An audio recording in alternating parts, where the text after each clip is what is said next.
Hello and welcome to Beyond the Badge Middlesex. I'm your host, Middlesex Sheriff Peter Koutoujian. On today's show, we'll be focusing on the ongoing and long-running heroin and opiate crises in Massachusetts. This topic is particularly close to home for me as the former chair of the state's first OxyContin Commission. As sheriff, I've continued to work in this area by reconstituting and enhancing the office's substance abuse programming. And with 50% of those in our most intensive drug treatment program reporting heroin or opiate dependency as their most significant drug problem, we are constantly reminded of just how big this problem is today. Joining me today to talk about this issue and more are the two honored guests of mine, good friends of mine. My good friend Vincent Piro, Woburn District Court Chief Probation Officer and co-founder of the Heroin Education Awareness Task Force, also known as HEAT. And also joining me is my good friend Joanne Peterson, founder and executive director of Learn to Cope, a support group and resource for parents and family members dealing with a loved one addicted to heroin, OxyContin, and other drugs. I first met Joanne during our work on the OxyContin Commission. And Joanne and Vincent, thank you very much and welcome. Thank you. Thanks for having Now, Joanne, we were just speaking, and we really haven't seen each other very much, but we met each other about 10 years ago during our work on the OxyContin Commission, and you came in just to testify about your experience and your family's experience. And as we were just reciting just a few moments ago, I remember it almost like a video in my mind with such, it was so powerful, as were so many of the testimonies during that commission. I can still replay them in my mind almost verbatim, and yours was one. Can you tell us how you became involved in the issue of opiate abuse, and particularly in supporting families? Sure. Back in early 2002, not long after my son had graduated from high school, I had discovered that he had tried OxyContin, and then he had gone on to heroin like most of them do. And I was, I was blindsided, my husband and I, our family. And by the way, this was not sort of a prescribed OxyContin use. No. This was it was supplied by someone else. It was. As just this will be a little bit of fun. Mm-hmm. And like with many opiates, I remember specifically with many opiates, he was hooked almost immediately, along with a circle of his friends, that this one person provided a little OxyContin. Yes. And that's when they just would snort it a bit. Right. And then he was hooked. I think they all thought they were just going to, try something together one night. They had all played football together and graduated high school together, and they all had futures ahead of them. And they had gone to this house where there was a father supplying alcohol and drugs to his own son, and then he put it out on a mirror, and they made that split decision to try it, and it changed all of our lives completely. So tell me about your son and the others, and then let's talk a little bit about Learn to Cope. It progressed naturally to heroin, like it usually does with almost in kids. every case, doesn't it? Almost every case. Yeah. I would say my guess is 99% right, of the cases. right. And none of them knew what was going to happen to them. My son today is in long-term recovery. I'm very fortunate. A lot of them don't make it. A lot of them pass away or end up incarcerated. To be honest with you, when you were here today, I was a little bit afraid to ask how your son was doing, and I'm so happy to hear that he's doing well. It's a testament to you and your family and your work. Thank you. Yes, I'm really fortunate. We see a lot, sadly, we see a lot of deaths, but we do see a lot of recoveries. So I started Learn to Cope by accident because I needed help back in those days. When I met you, I was still in that realm of needing help and trying to get educated, and I wanted to learn about what these drugs are and how does somebody, get their life back, and what does treatment look like. And so I guess eventually I designed Learn to Cope to be everything that I needed. I wanted support and hope and resources and education. Not much different than a mom that finds out that her son or daughter has cancer. Right. They want to learn about that disease or that condition, and how do you help that person, and what does treatment look like, and what is out there for treatment. And you've built up this program to the point where it's been shown on national news media. And tell us just what the group is like now, the numbers now, because they're pretty amazing. The group now today is 10 years old. I started it in 2004 by accident, just by sort of coming out looking for help. And today we have 12 chapters around the state of Massachusetts. We have a website that grows daily, sadly, on a daily basis. There's about 5,100 members on our website. Everything's free and confidential. Nothing ever costs anything. You don't need insurance or cash.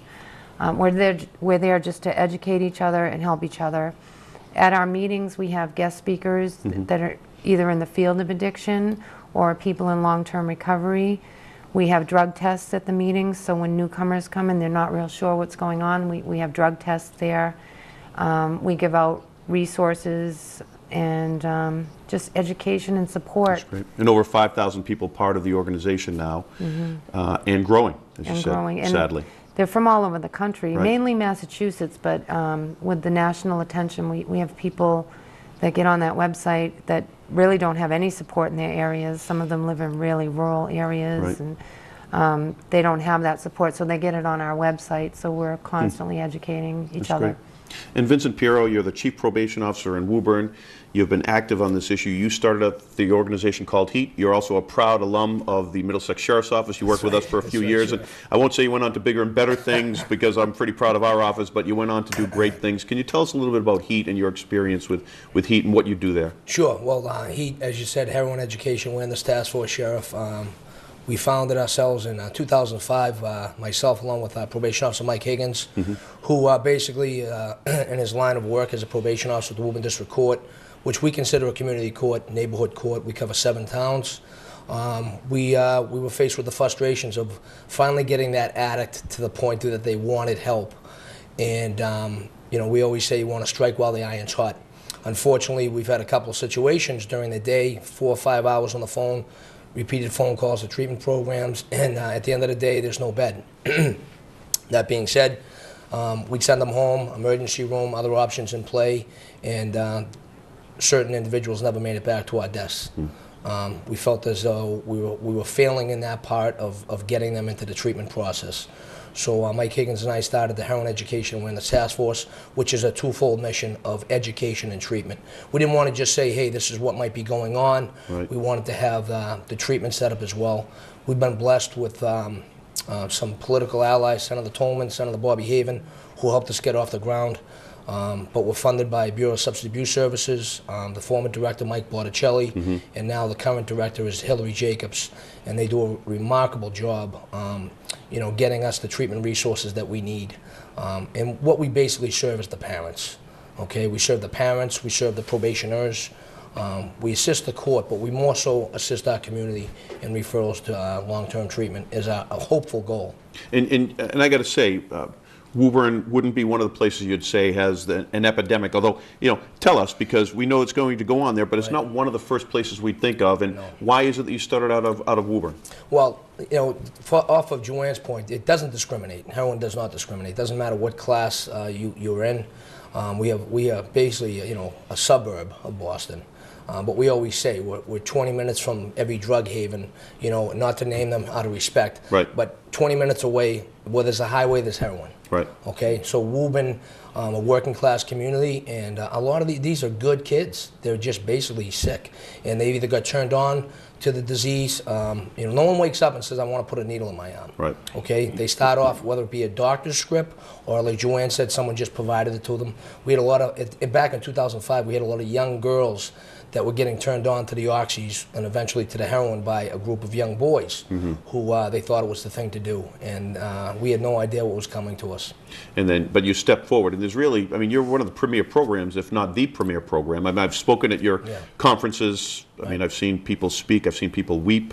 Yes. It's a pretty emotional experience speaking about these losses, and as I said, I remember from 10 years ago, Joanne, almost verbatim, so many of those stories of loss of parents speaking about their loved ones and the feeling of failure. And part of that's the stigma that was attached. And then I really want to speak, because now it's, I don't want to say trendy in a entirely dismissive fashion, but we know that between November 1st and February 24th, the Boston Globe reported that at least 185 people died of suspected heroin overdoses, and that wasn't including the cities of Boston, Worcester, and Springfield, where we know those numbers would be more significant as well. Definitely. Part of my frustration is, I'm sure your frustration is, we've known this problem to be a significant problem for many years. And now that the overdoses, the news media is paying attention to the overdoses, it seems like everyone's paying attention again. How do you feel about that? And I guess it's always good, but how do you feel about that, Vincent? Yeah, I'm glad people are talking about it, to be quite honest with you, Sheriff. You know, the more people are talking about it, the more education, the more news gets out there. And that's basically how we started. Education is crucial. Right. Equals harm reduction, prevention, and the education to the parents to pick up on the signs that their son or daughter or nephew or niece might be using. We need to What are some of those signs, just in case people here might know someone that they wonder, or they just don't know why they're acting a certain way? There could be a lot of change of friends, you know, poor grades in school, physical appearances, distancing themselves from the parent. It could be, you know, checking lost funds out of the house, right. Lost jewelry. It could, you know, usually they're going to rob the family before they rob a stranger. Right. Okay, and it all starts within the closed doors. Right. You know, physical symptoms. There's strange things you might find in your home too, like Q-tips without the heads on them. Burnt spoons. Yeah. Right, bottle right. caps. Right. You know, you start finding strange things, and they change completely. So The it's really grooming, hard. I remember you speaking about your son. He was well groomed. He He was was dreams always- of going into Right. military and in college, and then everything changed. Everything, the ambition went out the window. He didn't care what he looked like anymore. He had massive weight loss. He looked gaunt. His eyes were really pinned. I knew something was wrong, and it sort of looked like depression at first, and then he had stomach pains all the time, so I'd bring him to the doctor thinking he had something wrong, and he was actually going through withdrawal. Oh, because he But it couldn't looked maintain. like the flu. Yeah. So, and where there's no smell, and again, back when it happened to us, we had never heard of these pills. It was just so brand new back then. Right. So today, there's a lot more information out there. And I'm glad it's finally out there, but like you said, this has been going on for a really long time. I think Vincent said it's good that it's out there now in a higher level, but I guess our frustration, probably as people who have been working in the field, is that we've been paying attention to it for a long time, 10 years and more actually probably, and we wish that everyone else had paid, because we might have been able to save many of these lives themselves. That's right. And it's very interesting because I remember so many of the stories about the burnt spoons, you know, and the missing, you know, pilfering at home, which then I always remember became then pilfering at home, and then that was discovered, and that was sort of shut down. Then it became theft outside of the home, which then almost inevitably involved the authorities, and that's when people start to get cycled into our houses of incarceration. Vincent, you worked in the Middlesex Sheriff's Office, and Joanne, you've had a son that's had legal troubles too. Tell us a little bit about your view about the role of incarceration. Is it ever appropriate? Is it sometimes appropriate? Is it never appropriate for people that are going through these cycles and their families? I think it's important that, you know, consequences of the addiction, obviously there has to be consequences, and a lot of times consequences can be the stepping stone for someone to have the will to want to get better later. What we do is when a newcomer comes and we can hear, we can almost, we don't want to come right out and say it, but we already know that their kids are probably stealing. So we try to help that family, educate them on, get him into treatment or her into treatment before they go out and start committing crimes. And you know, we hope that will happen, but when they do get caught, they do need to have consequences, but they also need treatment. So, you know, when they come out of jail, they really need somewhere to go where they learn how to live again. And in some points, while they're incarcerated, they're clean and sober, which is a good point, so at least hopefully you can get their heads clear. But then part of that has to be that treatment and education inside, and then the bridge to outside. It needs to be that consequence, as Joanne said. And first, as a probation officer as well as sheriff, protection of the public safety is number one. So to a certain extent, they have to be held accountable. But jail is sometimes, you know, and during probation, our job is to hopefully restructure, provide them the treatment, the resources, and work them through the addiction. 90% of the kids that walk through our courthouse doors is a substance abuse issue. Alcohol is the drug of the past. You know, it's almost accepted nowadays more so. If you're only drinking, that's a good thing, right? But with the heroin and the opiates, it's off the charts. So jail is the ultimate. That's how we're going to get you clean. You're force-fed sobriety, basically. You go into the jails, whether it be a violation of probation or a new criminal charge of a larger degree. But I can't say enough about the programs you have, Sheriff, that we get them in there. They have the coping skills. They have the stepping into recovery. They have the Or Vivitrol recovery program, community. You have right, the recovery. Vivitrol program, Right. accountability recovery program, and they have and they learn the skills prior to them getting out. Years ago, and the kid would always say to us down in lockup, going to jail is not going to do me any good. Well, like anything, if you put your mind to it and you take advantage of the resources that are available to you, you can do something to you. You can turn that time around to your advantage. You can get out.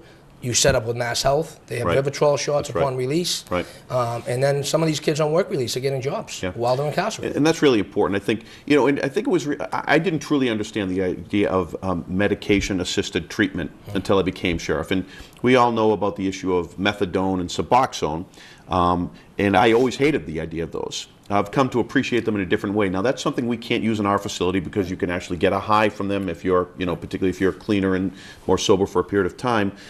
But what they say is, all the experts say, this is a mental disease. It's a disease in the mind where our brains have been rewired, especially with the opiates, and that if you had another disease, diabetes or other conditions, you would treat them with medication, and that's why we need these. And that's why there's so much excitement about the issue of naltrexone, which is an antagonist, not an agonist, and so when you take it, it actually blocks the cravings for many opiates, as well as you can't get high from it as well. So it nullifies, it's a blocker. And that's something that we're doing in the Sheriff's Office, where a significant amount of programming through our Residential Substance Abuse Treatment Center, which we're now being a national mentor site for, but then getting that first injection of Vivitrol with all the programming they've done before and the bridges to community treatment outside. Joanne, Learn to Cope, what's your experience with the idea of naltrexone, but maybe the Vivitrol, which may or may not be this wonder drug? We've got to see how it's working, but it certainly has great promise. It does, but it also depends on the person and where they are in their addiction. So it might work really well for one person and someone else it might not. What would be the difference for each person, do you think? If it's done the right way and there's counseling with it and drug testing. You can't just give them the shot and say it's all set. Right. Right. And like with buprenorphine or Suboxone, if someone's going and just buying it in cash from a doctor and there's no counseling involved and no drug testing, then that's when they can end up abusing it. And sometimes addiction seems to be a whole process. Sometimes they have to, fall on their face a lot with these different things, and then later on they might be ready to really try. So sometimes it depends on where they are, which is really complicated. And Vincent, what are your thoughts about that? I'm a big fan of Vivitrol. I'll tell you. I like it that it's one shot. Once a month? Once a month. So it has no street value, which is big. They call that, some of the other pills they can, hide it, cheek it, and they can sell it on the streets and stuff. So the Vivitrol is a safe drug in the sense you only take it once a month. Mass Health covers it, which is nice, even though it's a very expensive shot. But once again, it's nothing's foolproof. You need to work the programs. And every individual is different in that sense. Some kids, we would say, hey, you need long-term treatment. They surprise you, they surprise you. But they can do an intensive outpatient and they do fine. So every kid is very similar in the start, but they take different paths towards treatment. So a maintenance drug is great, but it has to be coupled up with the programming. Absolutely, with the right support. And so tell me, I know that we spoke a little bit about incarceration, how it can bring benefit or maybe not. I mean, our jails are filled with people that are being convicted or doing minimum mandatory sentences for drug offenses, nonviolent drug offenses, when we know evidence has shown us that they can be better dealt with and treated without incarceration, prior to incarceration, and reduce recidivism significantly. And as a society, we have to kind of address this issue, because 25% of my house of correction is filled with people that are in nonviolent drug offenses that we could treat for less expensive, than $45,000, $50,000 a year, and lower recidivism by treating them differently, and then have room for those repeat violent offenders, which we really need to have room for, especially. But I know that resources and treatment opportunities are out there. The Section 35 has been something, Vincent, you've been working on, and maybe could you tell us a little bit about what Section 35 is, the civil commitments, and then Joanne, maybe you can also speak about your experience with them too. Sure, and that's part of our education component with the HEAT program, where we always would like to see the kid enter treatment on a voluntary basis. Like if you discover that your son or daughter is an addict, you picked up on the warning signs, the earlier the better. But you get to that point where the kid's in denial, and he's not, nope, you're wrong, mom and dad. And we always say if you're suspicious as a parent, you're probably right, okay?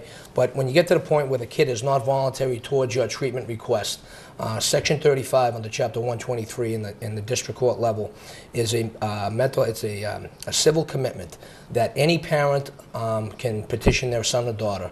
It's a one-page form, basically why your son and daughter is a danger to himself or others. I mean, they might be operating a motor vehicle while they're using heroin, and it's once again a public safety issue. But that's a petition that goes before the court. A warrant of apprehension would go into effect if the judge believes that that meets the criteria. That individual would be arrested and brought to court by the police, local police departments, on the warrant of apprehension. Once in court, they're interviewed. They get assigned an attorney. They get interviewed by the doctor at the courthouse, along with that attorney, and the parents are also interviewed by the doctor. And the doctor puts a finalized report together, goes before the judge. If they meet the threshold for the commitment under Section 135, that individual hopefully would be going to several different facilities. One is the Men's Addiction Treatment Center or the Women's Addiction Treatment Center, which has great programs now. And not only the 35, which is usually a 21-day commitment, they're also setting up long-term aftercare through step-down stabilization and transition units to keep them going in the treatment process. That's great. Section 35 saved my son's life. When I did it, I felt like I was either going to bury him or I was going to stand in front of a judge because his life was in imminent danger. And that's usually when a parent will do that. Is they know they're going to die. They're driving around. They've been in accidents. They've overdosed. They're, you know, or they've come into a lot of money and they're afraid they're going to overdose because they're going to have such access to the drugs. So it's used very widely within our groups. And if someone is in imminent danger and they can't talk them into voluntarily going in, and it's confidential too. It's the police do come and pick them up. But it's not an actual arrest for a crime. It's a medical warrant of apprehension. So, when I did it, I was at the point where I really didn't care. I just wanted to save his life. So when you're at that point, and you could be either a spouse or a blood relative, parent, you can do that. You do have that option. And they do go to good facilities. They do. Back when I did it, all they had was Bridgewater. And you know, they didn't have MATC, the Men's Addiction Treatment Center, and I still did it because, like I said, it was a choice between a coffin and the police coming, and I chose the police. Or even worse, death. Exactly. So it's a really good option, and people use it a lot. And I know many kids that are in long-term recovery today that say if they had not been sectioned, they would not be alive. My son's one of them. And it's kind of similar to what you mentioned before, Sheriff, about the incarceration. It's a civil commitment and it's a locked facility. So it's, you know, you've actually got backed into a corner as a parent, and you have no other options in play other than get them committed to save their lives. And hopefully they finally see that picture after being sober for a lot of times the longest they've been clean for years and years and years. So, and we've got just a couple of minutes remaining, but Joanne, tell us, I mean, I think part of what you spoke about was the issue of stigma. And when your son was running into trouble, you know, God bless you, you just, like many of us as parents may be worried about this, the public stigma of having a child that's now law enforcement involved and people know. You said, I don't care about that. I'm going to go and I'm going to attack this problem. I'm going to be open and I'm going to speak about this and I'm going to get my son the help I need. I'm not going to be shamed into silence and I'm not going to be shamed into my son running into more trouble. Could you tell us a little bit? And then also, at what point are we enabling our children sometimes? Where's that line of protecting our children and enabling our children? Because my children are very young. But I still worry, even at this young age, am I protecting them or enabling them sometimes, even with their child behaviors? It's so hard because, you know, you spend their whole childhood, when they fall down and they hurt their knees, you have the Band-Aid. When they get sick, you bring them to the doctor. When they get hurt, you're helping them. But then when this happens to them, you have to completely change it around. You can't be giving them money. You can't give them the keys to the car. It's really, really hard. Do you have to kick them out of the house sometimes? We don't call it kicking them out. What we do is we give them a choice. You either go to treatment or you have to leave. There is no there is no drugs allowed in my home. What a difficult choice. Really hard to do, and I've been there, and it's hard. But it will raise that bottom, and so that hopefully they'll go to treatment. And the stigma part. So instead of letting them hit bottom, you raise the bottom. I like the way you say that. You raise that bottom because the bottom could. Some people have a bottom without a bottom. Right, right. So you have to almost bring that to them. And I'd like to just say thank you very much, Joanne, for your leadership. Again, as I've told you, I probably haven't seen you too much in the last 10 years, but I think of you and I think of your family all the time because You were of that there in the powerful. beginning. I was there at the beginning, and I, you know, when you think about the legacy, that's your legacy, is because I think about it and I speak of your story over and over again. It helped make me a better state representative then and a sheriff now. And Vincent, thank you for your leadership, man. You know, you took a lead on something that you knew was important, even if it didn't affect you directly as much. Right. And you know, and that we need more people like you around that don't have to sometimes be affected to help out so many others that are in need. So thank you both for being here. Having you two as leaders out there is huge for families too, to help. It's your stories that allow us, I think, to become better educated and better Absolutely. advocates. So Absolutely. Thank you very much, folks. Thank you. Thank you, Sheriff. We know that drug addiction, and in particular heroin and opiate addiction, is a devastating problem across the Commonwealth. And by working together, we hope to make a difference in minimizing drug-related tragedies and get those addicted the help that they need, as well as those families. During each of our episodes, we want to introduce you to a particular person or aspect of the Middlesex Sheriff's Office we think you should know about or that you might find interesting. Here to present today's MSO Spotlight is Megan Lee. Thanks, Sheriff Koutoujian. Today's MSO Spotlight is on Lieutenant Brian Crane. Lieutenant Crane is currently assigned to the Middlesex House of Correction. Over the course of a now 26-year career, he has served in a variety of roles. Well, I started back in 1988. Started as 2 years I worked as a correction officer when I first came into the facility. After that, I decided to go into the human service part of the field. Having a degree in sociology, wanting to work with people, I decided that might be a thing to do. So I went over and became a caseworker, did that for about 11, 12 years. Then after that, I had an accident, which was wrong place, wrong time. Decided I couldn't do the functions of the job I used to do as a correction officer. So I decided to go down to work in the training academy. I was down in the training academy for approximately 12 to 13 years. Dealing with academy class pretty much every year. Started off with basic programs that were like a 12-week academy and moved all the way up to 16 to 20 to like 24 weeks. Lieutenant Crane's longest stay in one post and the place where most agree he has had the biggest influence on the office was as an instructor at the training academy.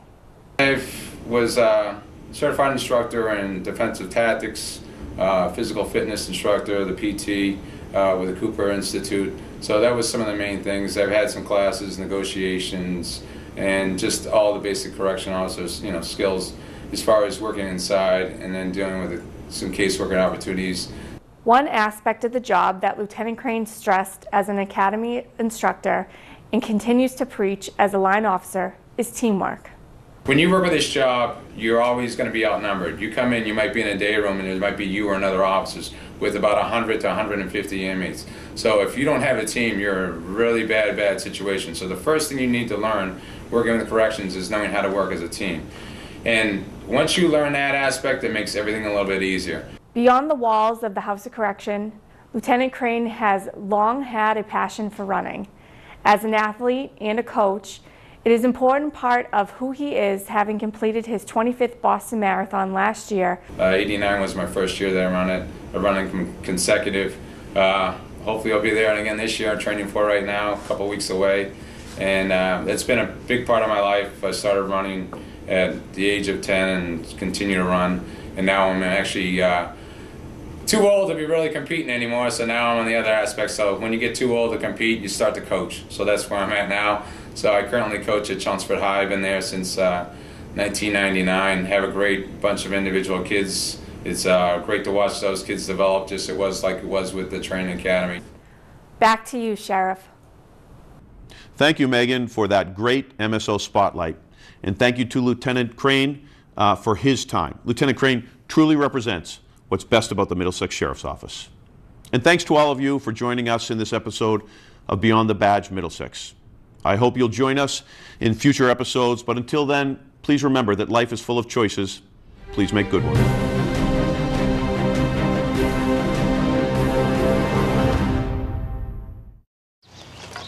You know what, guys? There's a lot of tree branches and dry brush over here. We should probably move the bonfire over there.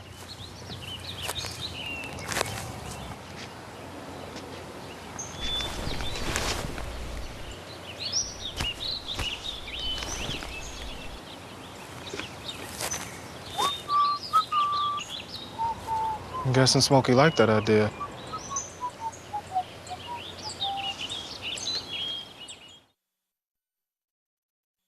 Checking your fantasy league? Nah, just my 401k statement. I can't seem to save anything. I got a pizza for a Todd. Hey, can somebody spot me? When it comes to financial stability, don't get left behind. Get tools and tips for saving at